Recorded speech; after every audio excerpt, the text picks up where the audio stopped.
Today I have a very special guest. His name is Diego Arellan, and it is such a privilege and honor to connect with you. I saw your story on Instagram and I said, I got to talk to this dude. I got to know him. I got to know what's in his heart, what happened. I think it's fascinating to know that people like you are stepping out in faith and having the strength to speak up, especially in the moment that we're in right now in the culture. Man, how did you do that? How did you know that it was time to speak up?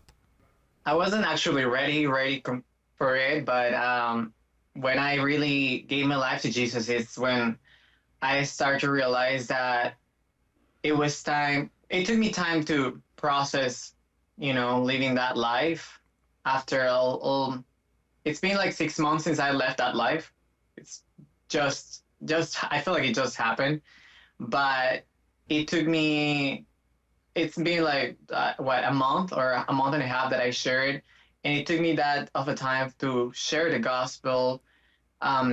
Just I was going through a process, and I wanted to be able to face it with God, because the first few weeks, it was a very new life, I felt like a new creation. And it was not until a month ago that the Holy Spirit put in my heart to share the gospel, to share my testimony. And I knew deep down that this is our rare cases. You can see a lot of people that they start to transition to be the gender they want to, but you don't see many people this transition. And it's beautiful the way it's just God is working in my life, and he's giving me this wisdom and giving me this new life. And now he's giving me these platforms where I can share the gospel and I can help the ones that are in need of God. And I just see that as like, wow, like God works in an amazing ways when you stay faithful to him, when you stay obedient to him. Absolutely. So, Absolutely. yeah. Man, you're awesome. And I want you guys to know, those that are watching, thank you for tuning in.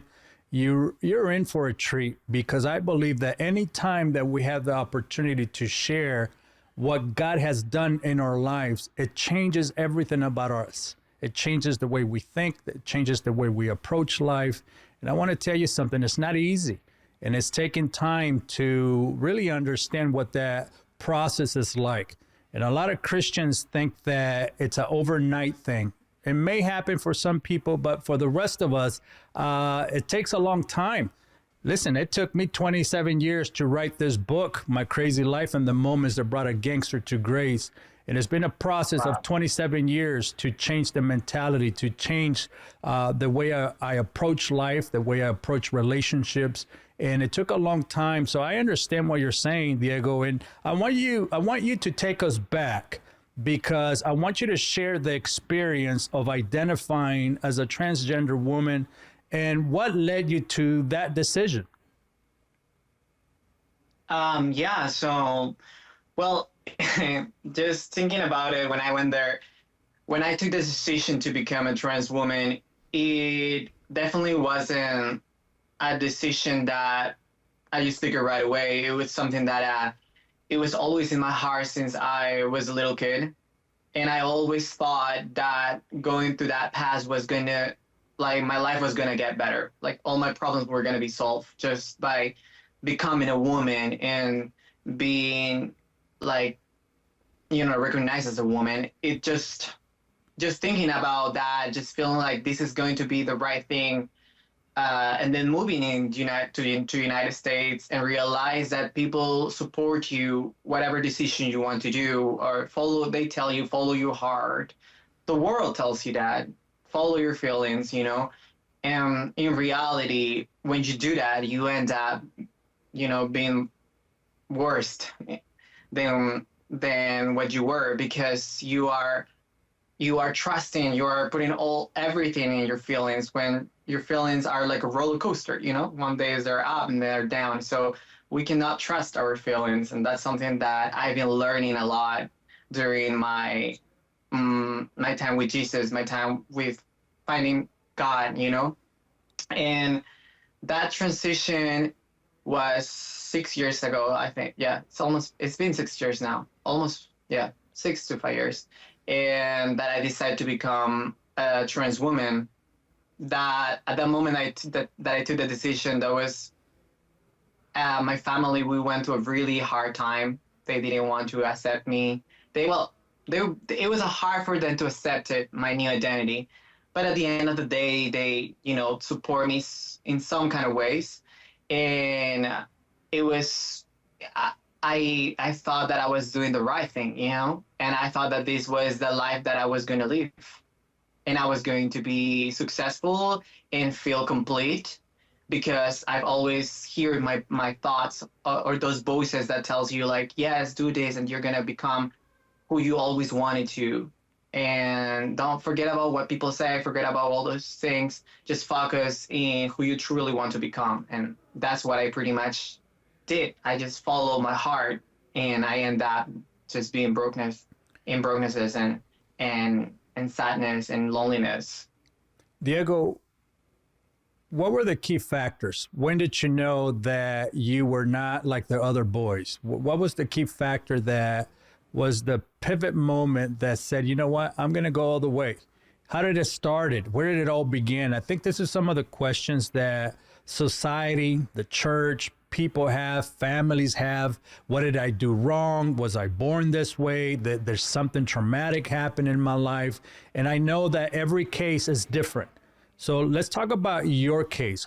What was the key factor? When did you know things were not like everyone else? Yeah, so I'm originally from Lima, Peru, and I've always, since I was a little kid, felt different, especially when I was around 5 or 6. My dad passed away during that time. My family, we got very separated. My mom entered into big depression. We have an older brother. He pretty much separated from us completely. And I was pretty much only with my sister and I. We were always taking care of each other. And I seek so much of love and so much of feeling the attention, wanting the attention of my parents, but I couldn't because my mom was struggling so much in her own world. And I think that that's one of the things that started this. And during that time, I had this sexual encounter with this little boy when I was a kid, and I've never experienced none of these things before. But I know right now, I know that that was the moment that the devil used to open doors, to give me this confusion that I've been carrying for so long. And as I said before, like when I was a kid, I was in love with this little girl, and I always thought that it was beautiful, it was very innocent, very naive. But with the problems that my family were going through that moment, and this sexual encounter I've had with this boy, it was really confusing for me to really know what I was going to become, what I was going through. And it was not until then that I start hearing those voices in my head telling me like, maybe you're not, maybe this is what you like, maybe guys is what you like, maybe you were born to be a woman. And since I was a little kid, I've always had this desire to be a girl. I even dreamed with being a girl, and I put my sister's clothing, my mom's clothing, and just trying to be something I will never be. And it hurt me so much, because when I started doing those things, I knew deep down that I will never be a girl. And it was really, sad, because that's what those thoughts were telling me. They were trying to support me, telling me, yeah, go dress up like this, or giving me those thoughts. But then they start giving me all those thoughts again of like, you will never be this, you will never become this person, because that's what God created you to be, a man. So it was always constantly a war in my head since I was a little kid. And it's just like, I grew up in that kind of environment and just feeling that confusion, getting and seeing growing it during my whole life, especially when I was a teenager, struggled so much in sexual immorality, and in my gender confusion and things like that, and just it got into a top of like I wanted to just kill myself, and thinking that that was the right way. When I remember my first suicidal thought was when I was 11 or 12, and I realized that I maybe if I kill myself, I will born as a woman, as a girl, and I will be happy. That's where my thoughts were leading me to. That's where my heart was telling me, you have to do this, and that's how I felt. And it felt like it just felt like it was me, the one who was thinking that. But when I met Jesus, truly accept him in my heart, I realized that I've been attacked with those demons for so many years since I was a kid. And I realized that those were not my thoughts, that that the devil knew, the enemy knew that I was going to be sharing the gospel to so many people. And I was going to be, where I am right now, where God is putting me right now. And I know that I knew he was scared. He wanted to take me out of that promise that the Lord had for me, that purpose, that why God brought me to this world. Yeah. What was it like? What was it like living as a woman? What was it like? Were you going to parties? Were you dating? What was that life like? I mean, because in order to understand, the movement and the lifestyle and people that are going through this transition emotionally and physically. And later on, I'm going to ask you if you had any surgeries, how did that change you physically and how did that change you emotionally? But I want to get to the part of what was it like living as a woman? Well, living as a woman was really, really hard. I get to not only look like one, but also learn a lot from my opposite gender. And at the beginning, I always thought that this was going to be the best way because, my heart, I was like, I've been always a woman, I've been trapped in this body. And at the beginning, it felt good, because I've got this much attraction from men, thinking, oh, wow, like she's very pretty. Like I have this attention that I've never had in my entire life. So, and that I was seeking since I was a kid. And it got to a point that I was not humble at all. And it was just going parties every day, pretty much. I moved to Miami, and I think that's when it got worst because I went parties every single day. I did drugs constantly, and I get to know a lot of guys and hanging out with them and going, like even in going into relationships and long relationships, and just thinking, okay, if I'm a woman, when I was a kid, I've always idolized this. Like, if I'm a woman, I'm going to be able to achieve all what I want right now, like having a boyfriend, like having a lot of money, be successful, have the attention of men. And when I get to have all that, it was like, where is the happiness, I'm sorry to interrupt my interview and my conversation with Diego, but I want to take a few moments to remind you that when you become a Mondo Insider, you can listen and watch the rest of the story because I don't want you to miss one bit on what my guests are saying, the questions they're answering, and sharing their heart about how their life got changed by the power of the gospel of Jesus Christ. You can join me today by becoming a Mondo Insider. And when you become a Mondo Insider of $25 a month, I want to give you a free gift. And that free gift is my book, My Crazy Life and the Moments That Brought a Gangster to Grace. You're helping me bring guests like Diego to share their testimony, but also to preach the gospel around the world. Will you join me today by becoming an insider of the Mondo Show? Listen, together we're going to be able to encourage one another And today I need your encouragement. So become a member today. I want to give you a free gift of my book. And let's get back to the interview. I want to hear more about Diego Arellan's story. I'll see you in a bit.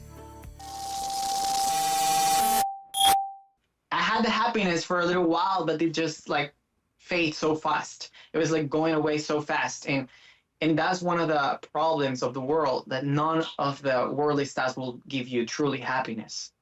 And when I got to that point of having a really nice job in Miami, where I got like a really good salary, I live in a really nice area. I go to parties all the time. I never spend, money going out because people buy me drinks and things like that. And the attention of men, it felt good, but the next day was like the unhappiness, the sadness, the loneliness.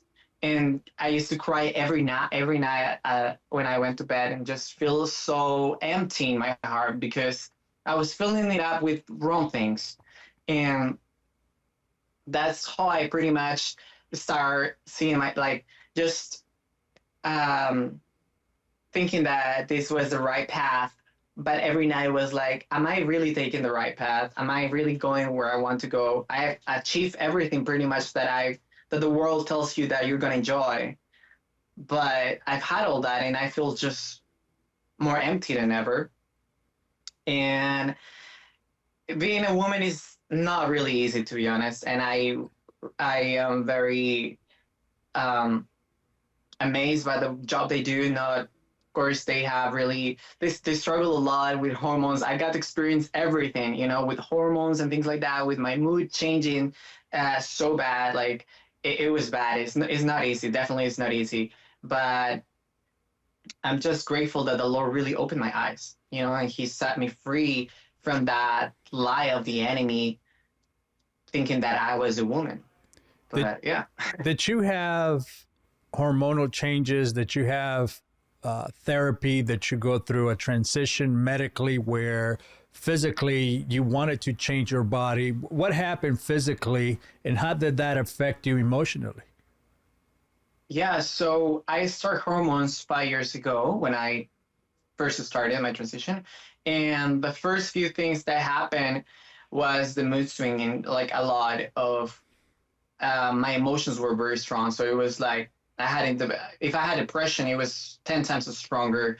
If I have anxiety, it was 10 times as stronger. And it was horrible because I didn't know how to control myself. And the overthinking could not stop. Like it was constantly overthinking and overthinking and overthinking. It just was driving me insane. And it did affect me when I started my transition. They told me right away that I was not going to be able to have kids, that I was going to be never going to have family because the decision I'm taking will block my testosterone and won't be able to have all what a normal man has. So it was a really tough decision. But just looking looking at social media, I remember seeing all those trans people telling the best things of becoming trans. It's like, oh, you're gonna look so beautiful. It was all about the outside, nothing about the inside. It was all about like beauty, success, all those things that just was that was giving me, okay, I have to do it. I have to take it. Yes, I don't care about family. Who cares? I mean, I can adopt, or I don't even like kids. And that was my thoughts at the time. But then it did affect me later on because when I went to relationships, they wanted to have families, and I wasn't be able to give them kids, or they didn't want to adopt. So it was hard for me to grow to just have a good relationship. And it got into my head of like, okay, I am never going to be a woman. I'm never going to be pregnant. And it kind of got me insane, just to like, the thoughts were not stopping. They were getting even worse. And so I stopped, of course. When I stopped hormones, I realized like, okay, maybe I don't know if I still don't know if I'm able to have kids, because the hormones affect that, especially if you've been in hormones for several time. but I trust God. Like I know the promise He had given me is having a Mhm. kids and a wife one day, and it may just make me excited to have that at one point. But I trust Him, and I know that He is stronger than anyone in this world, even the enemy. So um, I believe that He will bring me that at the right time, Yeah. and after that everything, like my since I'm very young, my testosterone are coming back to my body. Everything it's it's going normal. So I'm healing pretty well. Like the hormones that I took for so long are just pretty much going down, and but the only thing is like, being able to have kids. It's Yeah. something that I don't know yet of what's going to happen, but I trust God on That that. you have physical transition as well, that you add breasts, that you cut other parts. I mean, I think when people think of transgender, there's so many different facets of what transgender people go through. A lot of times, they go through emotional and then living the physical outlook. But when you look at the body physically, that you have any major changes that you can tell right away? The surgeries I had was first the breast augmentation. That was my first surgery. After that, I got skinny BBL, and then I got some Botox all over my face, so I look very feminine. Um, After that, I was going to do my big surgery, the biggest one, which it was going to be my bottom surgery, and it was not. I had a doctor already. I had the money already. And I was ready for it. But that's when I got to meet Jesus, and Wow. He Wow. works in a really mysterious ways. I was Absolutely. very, very, very uh, excited to have that surgery. Like it was all I could think of. Like in my head, it was like, once I get this done, once I get remove that part of my body, I'll be completely a woman. Like there's nobody's gonna tell who I was, Hmm. and I was very feminine. My voice was really, really like, it's not as right now. This is something that I'm working on, Hmm. and my vibe was very feminine. So that was the only part that bothered me so much, and that's why I decided. Like I like saved all my money for years, like just because that surgery is really expensive, and I thought like, okay, I want to do it. I want to be able, because my thoughts were like, if I get to have this surgery, the next person that I'm going to be with, my partner, the one that I decide to be in a relationship with, will accept me completely, and I'll be able to live my normal life as a woman, and I won't have problems. Yeah. And but that's a whole lie, because I knew deep down that I wasn't doing it only for myself. I was doing to satisfy others, and that's the worst mistake you can do, to Hmm. satisfy others. And even in trans community, they tell you like you're gonna love it. You're gonna feel completely like a woman, and there's even more uh, sensitivity. Yeah, Hmm. it's more sensible in there, so you're gonna have more pleasure, and it's a whole lie, because I've seen a lot of trends that regret it so bad because they struggle so much.